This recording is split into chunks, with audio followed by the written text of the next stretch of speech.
Welcome to Sinha commerce classes. आज के इस वीडियो में हम लोग अकाउंटिंग कॉन्सेप्ट्स या कन्वेंशंस के बारे में डिटेल्स जानेंगे। सबसे पहले हम लोग समझेंगे कि अकाउंटिंग क्या होता है, फिर उसका जो कॉन्सेप्ट्स है उसके बारे में डिटेल्स इन्फॉर्मेशन आज के इस वीडियो में दिया जाएगा। तो आप क्या करेंगे, वीडियो को कॉन्सेंट्रेशंस और पेशेंस के साथ देखिएगा, बिना वीडियो स्किप किए हुए सारा कॉन्सेप्ट आपको क्लियर हो जाएगा। यहाँ पे दो वर्ड है अकाउंटिंग कॉन्सेप्ट्स। तो मैं पहले थोड़ा सा बता दूं आपको कि अकाउंटिंग क्या होता है। पहले हम लोग क्या जानेंगे, अकाउंटिंग क्या होता है, और फिर जानेंगे अकाउंटिंग कॉन्सेप्ट्स क्या होता है। तो अकाउंटिंग क्या होता है, अकाउंटिंग को हिंदी में हम लोग लेखांकन बोलते हैं। तो बोलता क्या है, the process of recording, summarising, classifications, analysis and interpretation of business transaction is called accounting. कहने का मतलब है अकाउंटिंग में जो बिजनेस ट्रांजेक्शन्स होता है उसको पहले हम लोग रिकॉर्ड करते हैं, उसके बाद उसको समराइजिंग करते हैं, क्लासिफिकेशंस करते हैं, एनालिसिस करते हैं और इंटरप्रिटेशन करते हैं। तो ये सारे काम जिसके अंतर्गत आता है उसी को हम लोग क्या बोलते हैं, अकाउंटिंग। तो जनरली बिजनेस ट्रांजेक्शन्स को हम लोग रिकॉर्ड किस में करते हैं, जर्नल में। जर्नल के बाद समराइजिंग किस में करते हैं, आपका लेजर में। लेजर के बाद उसको क्लासिफिकेशंस किस में करते हैं, ट्रायल बैलेंस में। फिर एनालिसिस करते हैं, इसमें हम लोग पता करते हैं कि बिजनेस का gross profit, gross loss, net profit, net loss और फाइनेंशियल पोजीशंस कैसा है। तो फाइनल अकाउंट या फाइनेंशियल स्टेटमेंट्स को बनाते हैं, जिसमें trading account, profit and loss account और बैलेंस शीट बनाना होता है। उसके बाद हम लोग क्या करते हैं, उसका इंटरप्रिटेशन करते हैं कि अभी जो आपका बिजनेस है उसका हेल्थ कैसा है, उसका स्वास्थ्य कैसा है। इसके लिए हम लोग अकाउंटिंग रेशियो का सहारा लेते हैं, कैश फ्लो स्टेटमेंट बनाते हैं, फंड फ्लो स्टेटमेंट बनाते हैं, comparative statement, common size statement, trend analysis, ये सब बना के हम लोग बिजनेस के हेल्थ के बारे में, फाइनेंशियल पोजीशंस के बारे में और डिटेल्स इन्फॉर्मेशन पता कर लेते हैं। तो मेरा कहने का सीधा सा अर्थ है कि journal, ledger, trial balance, financial statement जिसमें trading account, profit and loss account और बैलेंस शीट, उधर आपका इंटरप्रिटेशन में cash flow statement, fund flow statement, ये सारे जो काम होता है ना वो किसके अंतर्गत होता है, आपका अकाउंटिंग के अंतर्गत, राइट। तो यहाँ पे अकाउंटिंग तो मैंने समझ लिया। अब हम लोग जानेंगे कि अकाउंटिंग कॉन्सेप्ट क्या होता है। क्या जानेंगे हम लोग, अकाउंटिंग कॉन्सेप्ट या अकाउंटिंग कन्वेंशंस। तो देखिए सबसे पहले थोड़ा समझेंगे कि कन्वेंशन जो वर्ड आया, कन्वेंशन मतलब क्या होता है, प्रथा। कन्वेंशन मतलब क्या होता है, प्रथा। तो कुछ प्रथा को भी इसमें यूज़ किया गया है accounting books of accounts maintain करने के समय, और कुछ कॉन्सेप्ट्स को भी फॉलो किया गया है। तो कन्वेंशन क्या होता है पहले वो समझिए। जैसे अगर जनरल भाषा बोला जाए तो जो आपका मुस्लिम महिला होती है वो बुर्का पहनती है, जो हिंदू महिला होती है शादी के बाद मांग में सिंदूर लगाती है, अगर सिख वाले जो लोग हैं सर पे पगड़ी पहनते हैं। तो ये सब उनका क्या है, प्रथा है, कन्वेंशन है, ट्रेडिशन है, पहले के लोग करते आ रहे हैं तो वो लोग उनको क्या कर रहे हैं, फॉलो कर रहे हैं। आपका सिख लोग आपका पगड़ी पहन रहे हैं, मुस्लिम महिला लोग जनरली बुर्का पहनती है, हिंदू महिला लोग आपका मांग में सिंदूर लगाती है शादी के बाद। तो ये सब क्या है, ट्रेडिशन है। तो ट्रेडिशन कन्वेंशंस को भी फॉलो किया जाता है बुक्स ऑफ अकाउंट्स मेंटेन करने के समय, अकाउंटिंग करने के समय। तो इसमें हम लोग कन्वेंशंस और कॉन्सेप्ट्स दोनों जानेंगे। तो कन्वेंशंस मैंने बता दिया कि इसमें क्या होता है कि पहले के जो अकाउंटेंट लोग कर रहे हैं वो हम लोग क्या करते हैं, जो करंट के अकाउंटेंट लोग हैं वो क्या करते हैं, फॉलो करते जाते हैं। तो सबसे पहले हम लोग समझेंगे क्या कि ये कॉन्सेप्ट्स क्या होता है, अकाउंटिंग कॉन्सेप्ट्स क्या होता है वो समझिए। बहुत अच्छा सा एक छोटा सा मीनिंग लिखा है, बोलता है accounting concept refers to the basic assumption and rules and principles। मतलब अकाउंटिंग कॉन्सेप्ट्स क्या है, बेसिक assumption है, कुछ मान्यताएं हैं, और उसके बाद क्या है, कुछ रूल्स है, नियम है, प्रिंसिपल्स कुछ सिद्धांत है, which work as the basis of recording of business transactions and preparing accounts। यानी आपका जो बिजनेस ट्रांजेक्शन्स को रिकॉर्ड करने का और जो अकाउंट्स बनाने का कुछ आपका प्रिंसिपल्स है, रूल्स है, एजम्पशन है, उसी प्रिंसिपल्स, रूल्स और एजम्पशन को क्या बोला गया, आपका अकाउंटिंग कॉन्सेप्ट्स। जैसे अगर बात किया जाए आपका क्या प्रिंसिपल्स क्या है, तो आप पढ़े होंगे आपका गोल्डन रूल्स, जिसमें बोला जाता है कि personal account debit the receiver, credit the giver, real account debit what comes in, credit what goes out, nominal account debit all expenses losses, और आपका credit all income and profits. तो ये सब क्या है, मेरा गोल्डन रूल्स है। कुछ डायमंड रूल्स भी है कि जब असेट्स बढ़ता है तो डेबिट कीजिए, असेट्स घटता है तो क्रेडिट कीजिए। ये सब मेरा क्या है, कोई गोल्डन रूल्स है, कोई डायमंड रूल्स है, तो वो सब प्रिंसिपल्स है, आपका रूल्स है, एजम्पशन है, वो फॉलो किया जाता है, उसी को हम लोग बोलते हैं अकाउंटिंग कॉन्सेप्ट। यानी अकाउंटिंग करने के समय ये सब आपका रूल्स, प्रिंसिपल, एजम्पशंस को जो फॉलो किया जाता है उसी को हम लोग क्या बोलते हैं, अकाउंटिंग कॉन्सेप्ट। ठीक है, अब हम लोग जानेंगे क्या कि अकाउंटिंग कॉन्सेप्ट या एजम्पशंस कितने प्रकार का होता है या कितनी तरह का होता है। तो जनरली अकाउंटिंग कॉन्सेप्ट या एजम्पशन मैंने 10 लिखा है, 10 सफिशिएंट है, और भी 1-2 हो सकता है, मैंने 10 लिखा है, और ये 10 को मैं अच्छे ढंग से अभी समझाने का कोशिश करूंगा। बस वीडियो आप बिना स्किप किए हुए कॉन्सेंट्रेशन और पेशेंस के साथ देखिएगा, सारा कॉन्सेप्ट आपका क्लियर हो जाएगा। तो पहला जो आपका कॉन्सेप्ट या एजम्पशन बोलता है, पहला कि बिजनेस एंटिटी कॉन्सेप्ट। क्या है? बिजनेस एंटिटी कॉन्सेप्ट, या इसी को दूसरे शब्दों में सेपरेट एंटिटी कॉन्सेप्ट के नाम से भी जाना जाता है। ये जो आपका कॉन्सेप्ट है ये बताता है कि बिजनेस और बिजनेसमैन दोनों अलग है। ये जो आपका बिजनेस एंटिटी कॉन्सेप्ट है, या इसी को हम लोग आपका सेपरेट एंटिटी कॉन्सेप्ट भी बोलते हैं। तो ये कॉन्सेप्ट बताता है कि बिजनेस और बिजनेसमैन दोनों क्या अलग है। ऐसे मैं आपको एग्जांपल के थ्रू समझाने की कोशिश करूंगा।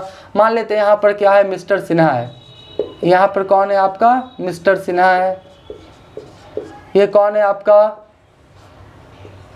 ये कौन है आपका? मिस्टर सिन्हा है। ठीक है, ये मिस्टर सिन्हा है। ये कौन है आपका? बिजनेसमैन। ये कौन है आपका? बिजनेसमैन। मिस्टर सिन्हा कौन है आपका? बिजनेसमैन। ठीक है जी। और मिस्टर सिन्हा ने क्या किया, एक बहुत बड़ा शोरूम खोला। किस इसका? कंप्यूटर का। कंप्यूटर का, लैपटॉप का, ये सब क्या करते हैं, बिजनेस करते हैं। मान लेते हैं जिनका बिजनेस का नाम है वो है सिन्हा कंप्यूटर। क्या है आपका? सिन्हा कंप्यूटर। ये इनका बिजनेस का नाम है, सिन्हा कंप्यूटर। ठीक है, ये आपका क्या हो गया, इनका बिजनेस है जी। ये क्या है, इनका बिजनेस है। ठीक है, तो ये बोलता है क्या, सेपरेट एंटिटी कॉन्सेप्ट या बिजनेस एंटिटी कॉन्सेप्ट बोलता है कि जो बिजनेसमैन है और जो बिजनेस है ये दोनों क्या है आपका, अलग है, सेपरेट है, दोनों क्या है आपका, अलग है। ठीक है, और जो भी हम लोग बुक्स ऑफ अकाउंट्स बनाते हैं, जो भी हम लोग अकाउंटिंग करते हैं, बिजनेसमैन के अकॉर्डिंग कुछ भी नहीं होता है। सब किसके अकॉर्डिंग होता है, किसके बुक्स में होता है, बिजनेस के बुक्स में। तो बिजनेस के बुक्स में सारा हम लोग अकाउंटिंग करते हैं, चाहे journal, ledger, trial balance, final account जो भी बनाते हैं, तो हम लोग बिजनेस के अकॉर्डिंग बनाते हैं, बिजनेसमैन के अकॉर्डिंग नहीं बनाते हैं। तो ये बताता है बिजनेस एंटिटी कॉन्सेप्ट कि बिजनेसमैन और बिजनेस दोनों क्या है आपका, अलग है, सेपरेट है। ठीक है, जो भी काम होता है किसके बुक्स में होता है, बिजनेस के बुक्स में। बिजनेसमैन से हमको कोई भी मतलब होता नहीं है। दूसरा जो है आपका गोइंग कंसर्न कॉन्सेप्ट, ये बताता है कि जनरली कोई बिजनेस अगर खुलता है तो वो बंद नहीं होता है, वो लॉन्ग टाइम तक क्या करता है, सर्वाइव करता है। ठीक है, कोई भी बिजनेस जो खोलता है या बिजनेसमैन कोई भी बिजनेस जो खोलता है उसका ही इंटेंशन रहता है कि मेरा बिजनेस क्या करेगा, लॉन्ग टाइम तक सर्वाइव करेगा, सालों साल क्या होगा, मेरा बिजनेस चलेगा। तो ये बताता है गोइंग कंसर्न कॉन्सेप्ट कि आपका बिजनेस लॉन्ग टाइम तक क्या करेगा, सर्वाइव करेगा। कोई भी बिजनेसमैन ये नहीं चाहता है कि मेरा बिजनेस 1-2 साल, 3 साल, 5 साल में बंद हो जाए। वो यही सोच के करता है कि मेरा बिजनेस लॉन्ग टाइम तक क्या करेगा, सर्वाइव करेगा। हाँ, कुछ आपका सर्कमस्टांसेस होता है जिसके कारण बिजनेस 1-2 साल, 5 साल में बंद हो जाता है, तो अलग चीज़ है। लेकिन बिजनेसमैन का इंटेंशन क्या होता है, बिजनेस खोल के बंद करना नहीं, उसका इंटेंशन होता है कि मेरा बिजनेस लॉन्ग टाइम तक क्या होगा, सर्वाइव करेगा। तो गोइंग कंसर्न कॉन्सेप्ट बोलता है कि बिजनेस लॉन्ग टाइम तक सर्वाइव करेगा इस कॉन्सेप्ट के आपका तहत। ठीक है, दूसरा क्या बोलता है आपका मनी मेजरमेंट कॉन्सेप्ट। ये समझिएगा, कोई भी जो आपका ट्रांजेक्शन्स को हम लोग रिकॉर्ड करेंगे तो मनी के फॉर्म में रहेगा, उसी को रिकॉर्ड करेंगे। बिना मनी के फॉर्म वाला ट्रांजेक्शन्स को रिकॉर्ड नहीं कर सकते हैं। जो आपका अमाउंट के फॉर्म में रहेगा, मनी के फॉर्म में रहेगा। ऐसे 1 लाख से बिजनेस स्टार्ट हुआ तो cash account debit to capital account 1 lakh मतलब अमाउंट मनी का साथ ही हम लोग जो ट्रांजेक्शन है उसको रिकॉर्ड करेंगे। बिना मनी का ट्रांजेक्शन अगर है उसको हम लोग बुक्स ऑफ अकाउंट्स में रिकॉर्ड करते नहीं है। जैसे फॉर एग्जांपल मैं बिजनेसमैन हूँ मान लेते हैं, और मैंने किसी को ऑर्डर किया कि 5 लाख का आप सामान भेजवा दीजिए। मैंने फ़ोन से ऑर्डर दिया आपका सप्लायर को कि 5 लाख का आप क्या कीजिए, सामान भेज दीजिए। तो ये मैंने जो ऑर्डर दिया ये बुक्स ऑफ अकाउंट में रिकॉर्ड नहीं होगा। क्यों? क्योंकि ट्रांजेक्शन अभी नहीं हुआ है। ट्रांजेक्शन नहीं हुआ है, अभी मैंने सिर्फ क्या दिया है, ऑर्डर। तो ऑर्डर अगर होता है उसका आपका बुक्स ऑफ अकाउंट्स में एंट्री नहीं होता है। किसका होता है, जो मनी के फॉर्म में रहेगा, जो आपका अमाउंट के फॉर्म में रहेगा, उसी का आपका बुक्स ऑफ अकाउंट्स में रिकॉर्ड किया जाएगा। तो मनी मेजरमेंट कॉन्सेप्ट ये बोलता है कि मनी के फॉर्म में जो ट्रांजेक्शन्स रहेगा उसी को हम लोग बुक्स ऑफ अकाउंट्स में रिकॉर्ड करेंगे। तो इस कॉन्सेप्ट के चलता है। दूसरा क्या है, चौथा वाला अकाउंटिंग पीरियड कॉन्सेप्ट। बिल्कुल सही बात है, जो भी बुक्स ऑफ अकाउंट्स मेंटेन होता है सबका क्या होता है, एक अकाउंटिंग पीरियड होता है। जनरली जो अकाउंटिंग पीरियड या टाइम होता है वो 1 साल का होता है। 1 साल के अंत में ही हम लोग ना आपका फाइनल अकाउंट्स बनाते हैं और बिजनेस का profit loss, gross profit gross loss, net profit net loss और फाइनेंशियल पोजीशंस को पता करते हैं। तो जनरली जो अकाउंटिंग पीरियड होता है वो 1 साल का होता है। और कैलेंडर ईयर का बात किया जाए तो 1 जनवरी से 31 दिसंबर तक होता है। और फाइनेंशियल ईयर का बात किया जाए तो 1 अप्रैल से लेकर 31 मार्च के बीच में होता है। तो अकाउंटिंग पीरियड कॉन्सेप्ट बोलता है कि जो भी आपका अकाउंटिंग हो रहा है उसका कोई ना कोई पीरियड होना चाहिए, चाहे कैलेंडर ईयर चाहे आपका फाइनेंशियल ईयर, जो इसको बारे में अभी मैंने बताया है। उसके बाद क्या है आपका कॉस्ट कॉन्सेप्ट। इसको समझिएगा, कॉस्ट कॉन्सेप्ट ये बताता है कि कोई भी एसेट्स आप खरीदे हैं तो जिस कॉस्ट पे खरीदे हैं उसी पे आपको बुक्स ऑफ अकाउंट्स में एंट्री करना है। जैसे मान लेते हैं आपने एक मशीन खरीदा 1 लाख का, एक मशीन खरीदा 1 लाख का, तो आप 1 लाख के अमाउंट में क्या करेंगे, एंट्री करेंगे। मान लेते खरीदा कैश के फॉर्म में तो machinery account debit to cash account 1 lakh 1 lakh. अब मान लेते उस मशीन का वैल्यू मान लेते हैं 1.5 लाख, मार्केट वैल्यू कितना है मशीन का, मान लेते हैं 1.5 लाख, लेकिन आपने खरीदा कितना में है 1 लाख। तो आप 1.5 लाख 1 लाख में कितना पे एंट्री करेंगे, तो 1 लाख पे करेंगे। जितना कॉस्ट रहेगा मशीन का, जितना कॉस्ट पे आप खरीदे हैं उसी पे क्या करेंगे, अपने बुक्स ऑफ अकाउंट्स में एंट्री पास करेंगे। तो कॉस्ट कॉन्सेप्ट बोलता है कि जो भी एसेट्स आप खरीदे हैं कॉस्ट पे उसी पे एंट्री पास कीजिएगा, मार्केट वैल्यू पे आप रिकॉर्ड कर सकते नहीं है। ठीक है, उसके बाद क्या बोलता है, डुअल एस्पेक्ट कॉन्सेप्ट। देखिए डुअल मतलब दो, कोई भी ट्रांजेक्शन्स होगा ना उसमें कम से कम दो अकाउंट्स और 2 साइड क्या होगा, इफेक्टेड होगा। जैसे फॉर एग्जांपल मान लेते हैं आपने बिजनेस स्टार्ट किया 1 लाख से, है ना, तो उसका एंट्री क्या होगा, आपने बिजनेस स्टार्ट किया 1 लाख से तो उसका एंट्री क्या हो जाएगा, कैश अकाउंट डेबिट, और 2 क्या हो जाएगा, कैपिटल अकाउंट। क्या होगा, cash account debit to capital account. मान लेते हैं 1 लाख से क्या किया आपने, बिजनेस को स्टार्ट किया। तो यहाँ पर क्या हुआ, डुअल एस्पेक्ट है। यहाँ पे पहला क्या हुआ, पहला अकाउंट इफेक्टेड हुआ कौन सा, कैश अकाउंट। दूसरा अकाउंट कौन सा इफेक्टेड हुआ, कैपिटल अकाउंट। 2 अमाउंट, पहला ये वाला अमाउंट और दूसरा ये वाला अमाउंट, 2 साइड, पहला डेबिट साइड और दूसरा जो 2 वाला है ना इसको हम लोग बोलते हैं क्रेडिट, तो क्रेडिट साइड। तो कहने का मतलब है हर ट्रांजेक्शन्स में आपका कम से कम 2 अकाउंट इफेक्टेड होगा, 2 अमाउंट इफेक्टेड होगा और 2 साइड इफेक्टेड होगा, डेबिट और क्रेडिट। इसलिए इसको क्या बोला गया, डुअल एस्पेक्ट। हर ट्रांजेक्शन्स में 2 आपका साइड या 2 पक्षकार क्या हो जाएगा, प्रभावित हो जाएगा। तो डुअल एस्पेक्ट कॉन्सेप्ट ये बताता है। ठीक है, उसके बाद कौन सा कॉन्सेप्ट है आपका, उसके बाद है मैचिंग कॉन्सेप्ट। कौन सा है आपका, मैचिंग कॉन्सेप्ट। मैचिंग कॉन्सेप्ट ये बताता है कि कोई भी ट्रांजेक्शन्स होगा वो अंततः मैच करेगा। मैच करने का मतलब क्या, मैं आपको बताता हूँ। मैच करने का मतलब है, जैसे मान लेते हैं आपका जो एसेट्स है ना, एसेट्स बराबर कैपिटल या ई लिख देते हैं ना, रुक जाइए, एसेट्स बराबर कैपिटल प्लस लायबिलिटीज़। क्या हो जाएगा आपका, एसेट्स बराबर कैपिटल और लायबिलिटीज़, एसेट्स बराबर कैपिटल और लायबिलिटीज़। बैकग्राउंड में थोड़ा आवाज़ आ रहा है, मैं थोड़ा सा क्या करता हूँ, अभी पॉज कर देता हूँ।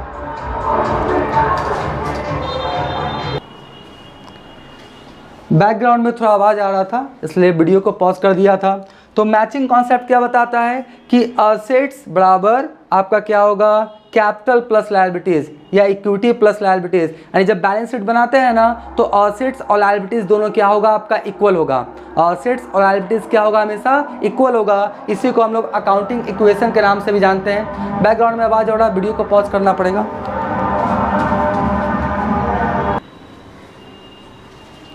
बैकग्राउंड में थोड़ा साउंड वगैरह का आवाज़ आ रहा है इसलिए वीडियो को पॉज करना पड़ा है, इसके लिए सॉरी। तो मैचिंग कॉन्सेप्ट समझ गए होंगे कि जब बैलेंस शीट हम लोग बनाते हैं, जैसे हम लोग क्या बनाते हैं, बैलेंस शीट। देखिए यहाँ पे बना के आपको दिखाता हूँ। यहाँ पर क्या बनाते हैं हम लोग, बैलेंस शीट। तो यहाँ पर क्या होता है आपका, यहाँ पर होता है मेरे को एसेट्स और यहाँ पर क्या होता है कैपिटल प्लस लायबिलिटीज़। तो जितना कैपिटल प्लस लायबिलिटीज़ होगा उतना ही असेट्स होगा, ना 1 रुपया ज़्यादा ना 1 रुपया कम। तो इसी को हम लोग क्या बोलते हैं आपका मैचिंग कॉन्सेप्ट। आई होप बातों को समझ गए होंगे। उसके बाद कौन सा कॉन्सेप्ट है आपका अक्रूवल कॉन्सेप्ट। अक्रूवल मतलब क्या, जैसे कोई भी इनकम हो चुका है तो उसको अपने बुक्स ऑफ अकाउंट्स में रिकॉर्ड किया जाएगा। उस इनकम को कैश के रूप में रिसीव किए या नहीं किए उससे मतलब नहीं है। अगर इनकम हो चुका है तो उससे हम लोग क्या करेंगे अपने बुक्स ऑफ अकाउंट्स में रिकॉर्ड करेंगे। अक्रूवल कॉन्सेप्ट क्या होता है या अक्रूवल इनकम क्या होता है, मतलब ऐसा इनकम जो इनकम तो हो चुका है लेकिन कैश के रूप में रिसीव्ड नहीं हुआ है। तो कैश के रूप में रिसीव्ड नहीं हुआ है तो कोई बात नहीं है, आने वाले समय में तो कैश के रूप में रिसीव्ड होगा ही होगा, तो उसको अपने बुक्स ऑफ अकाउंट्स में रिकॉर्ड करेंगे। अगर अक्रूवल हो चुका है, इनकम हो चुका है, कैश के रूप में मिला चाहे नहीं मिला वो बात की बात है, अपने बुक्स ऑफ अकाउंट्स में रिकॉर्ड किया जाएगा। जैसे प्रीपेड एक्सपेंसेज होता है, ये सब आपका आउटस्टैंडिंग एक्सपेंसेज होता है, आपका अर्न इनकम होता है, वो सब को हम लोग अपने बुक्स ऑफ अकाउंट्स में रिकॉर्ड करते हैं। तो ये कॉन्सेप्ट बोलता है। फिर कॉन्सेप्ट नंबर 9 क्या बोलता है, फुल डिस्क्लोजर कॉन्सेप्ट। इसको समझिएगा, ये वेरी क्या है, इंपॉर्टेंट है। फुल डिस्क्लोजर कॉन्सेप्ट, बहुत सारा हम लोग क्या करते हैं बुक्स ऑफ अकाउंट्स बनाएं और कुछ डिस्क्लोजर देना है तो हम लोग क्या करते हैं फुट नोट में नीचे में लिखना पड़ेगा, सेंटेंस के तौर पे लिखना पड़ेगा। जैसे मान लेते हैं लिख देंगे contingent liabilities appearing as footnote. अगर कोई कॉन्टीजेंट लायबिलिटीज है, आकस्मिक दायित्व है, तो हम लोग क्या करते हैं बैलेंस शीट के नीचे नोट के रूप में लिख देंगे, ठीक है। उसके बाद मान लेते हैं क्या है market value of investment appearing as footnote. मान लेते हैं कोई मार्केट वैल्यू है, इन्वेस्टमेंट जो है आप मार्केट वैल्यू पे दिखाएं। कोई इन्वेस्टमेंट अगर आप मार्केट वैल्यू पे दिखाएं तो आपको नोट के रूप में लिखना पड़ेगा कि इन्वेस्टमेंट मैंने कॉस्ट पे नहीं किस पे दिखाया है, मार्केट वैल्यू पे, क्योंकि यहाँ पे कॉस्ट कॉन्सेप्ट क्या बोलता है कि आपको कॉस्ट पे दिखाना है। लेकिन अगर आप मार्केट वैल्यू पे दिखाएं कोई भी इन्वेस्टमेंट को तो फुट नोट में आपको डिस्क्लोजर लिखना पड़ेगा, ठीक है। उसके बाद क्या है आपका कंसिस्टेंसी कॉन्सेप्ट। इसको समझिएगा, बैकग्राउंड में बहुत ज़्यादा आवाज़ आ रहा है। कंसिस्टेंसी कॉन्सेप्ट बताता है कि जो भी आप बुक्स ऑफ अकाउंट्स मेंटेन कर रहे हैं, जिस मेथड से आप बुक्स ऑफ अकाउंट्स मेंटेन कर रहे हैं उसी मेथड से करेंगे। ऐसा नहीं कि पहले आप डबल एंट्री सिस्टम से बुक्स ऑफ अकाउंट्स मेंटेन कर रहे हैं पहला साल, फिर अगला साल आप सिंगल एंट्री सिस्टम मेथड से आप बुक्स ऑफ अकाउंट्स मेंटेन कीजिएगा। ऐसा नहीं होगा। जिस मेथड से आप बुक्स ऑफ अकाउंट्स मेंटेन कर रहे हैं, सिंगल एंट्री सिस्टम तो सिंगल एंट्री सिस्टम आपको अप्लाई करना पड़ेगा हर साल, डबल एंट्री सिस्टम तो डबल एंट्री सिस्टम अप्लाई करना पड़ेगा, cash system books of accounts maintain करने का मेथड होता है तो वो अप्लाई करना पड़ेगा। आप जो बुक्स ऑफ अकाउंट्स मेंटेन करने का मेथड है उसको हर साल चेंज कर सकते नहीं है, कभी कभी चेंज कर सकते हैं लेकिन हर साल चेंज कर सकते नहीं है। तो क्या बताता है आपका कंसिस्टेंसी कॉन्सेप्ट। तो ये क्या था पूरा आपका, मैंने आपको बताया 10 क्या बताया मैंने आपको अकाउंटिंग कॉन्सेप्ट। आई होप ये वीडियो आपके लिए बहुत ज़्यादा हेल्पफुल होगा। तो अभी तक मेरा वीडियो अगर आप देखे हैं, वीडियो को लाइक कर देंगे, चैनल को सब्सक्राइब नहीं किए तो चैनल को सब्सक्राइब करके हमारा हौसला बढ़ाएंगे, बेल आइकन हिट कर कॉल कर देंगे। इससे क्या होगा, कोई भी वीडियोस मैं अपलोड करूंगा उसका सबसे पहले नोटिफिकेशन आपको मिल जाएगा। पहले आप क्या करें, इसका स्क्रीनशॉट ले लें।